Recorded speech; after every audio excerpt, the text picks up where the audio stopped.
तो आज का सवाल है कि अरदास से क्या होता है और हमें किस रूप में करनी चाहिए। सबसे पहले कमेंट करके सवाल पूछने का धन्यवाद। अगर आपके भी मन में कोई सवाल है तो इसी तरीके से आप कमेंट करके हमें पूछ सकते हैं। इसी बहाने हमें भी कुछ नया सीखने को मौका मिलता है। सबसे पहले मैं अरदास के इतिहास की बात करूंगा और वहीं अरदास को लेकर मेरे क्या पर्सनल ओपिनियन है और मेरी क्या अंडरस्टैंडिंग है मैं वो भी शेयर करूंगा और एंड में मैं इस सवाल का जवाब दूंगा। सो वीडियो को एंड तक जरूर देखना।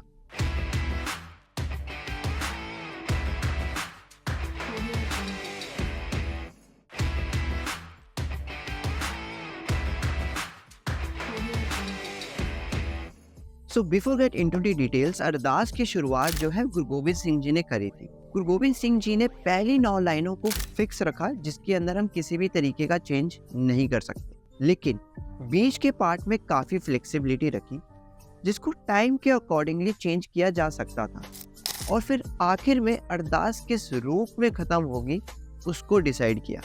लेकिन पहली 9 लाइनों में और आखिर के पार्ट में किसी भी तरीके का चेंज नहीं किया जा सकता है। लेकिन टाइम टू टाइम हमने ये देखा है कि बीच के पार्ट में काफ़ी चेंजेस हुए, खासकर 20s में, और इन चेंजेस में अपना इम्पॉर्टेंट रोल प्ले करते हैं तट खालसा दल, जिन्होंने सिख रहत मर्यादा के अकॉर्डिंगली एक फाइनल वर्जन जो है प्रिपेयर किया अरदास का, जिसको आज सभी गुरुद्वारों में इस्तेमाल में लाया जाता है।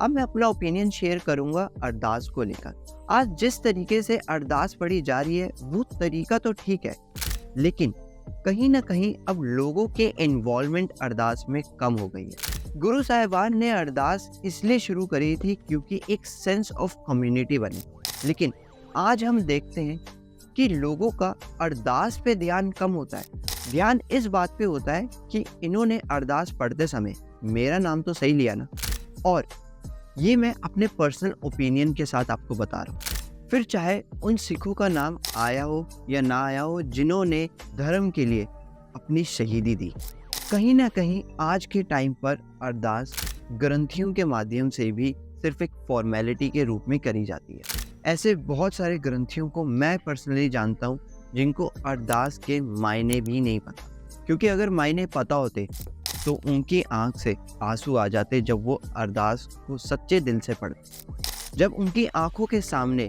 भाई मती दास जी के बंद बंद कट रहे हों, जब उनकी आंखों के सामने भाई तारू सिंह जी की तस्वीर आए, तो जब भी अरदास आप सुनो, आंख बंद करके उन सभी सिखड़ियों की इमेज लेकर आओ जिन्होंने धर्म के लिए अपनी कुर्बानियां दी।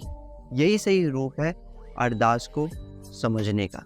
तो जो हमें सवाल भी पूछा था कि किस रूप में हमें अरदास को करना चाहिए, वही अब दूसरा सवाल है कि अरदास से क्या होता है।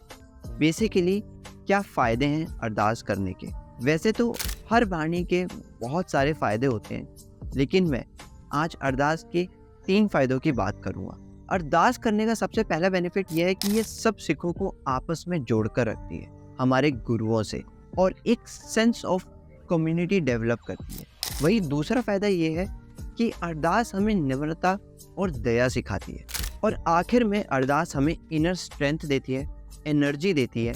तभी हमारे पूर्वज युद्ध में जाने से पहले अरदास को पढ़ते थे एक साथ इकट्ठे होकर। So overall the Ardas is a deep meaning and powerful prayer. फिर भी गुरु ग्रंथ साहिब जी के अंदर अरदास को ऐड नहीं किया गया। उसका जो प्राइमरी रीज़न है वो ये है कि ये टाइम के साथ जो है इवॉल्व होती रही है, इसलिए जो है अरदास को गुरु ग्रंथ साहिब जी के अंदर हमने ऐड नहीं किया है। इसको लेकिन हम गुरु ग्रंथ साहिब जी का प्रकाश करने से पहले ज़रूर पढ़ते हैं। अगर आपको ये वीडियो थोड़ी सी भी इंफॉर्मेटिव लगती है तो अपने दोस्तों के साथ ज़रूर शेयर करना। इसी तरीके से आप भी कमेंट करते रहिए। Comment section is always open for your feedback. इस वीडियो को लाइक करना मत भूलना। So if you like this Bani, subscribe this channel now.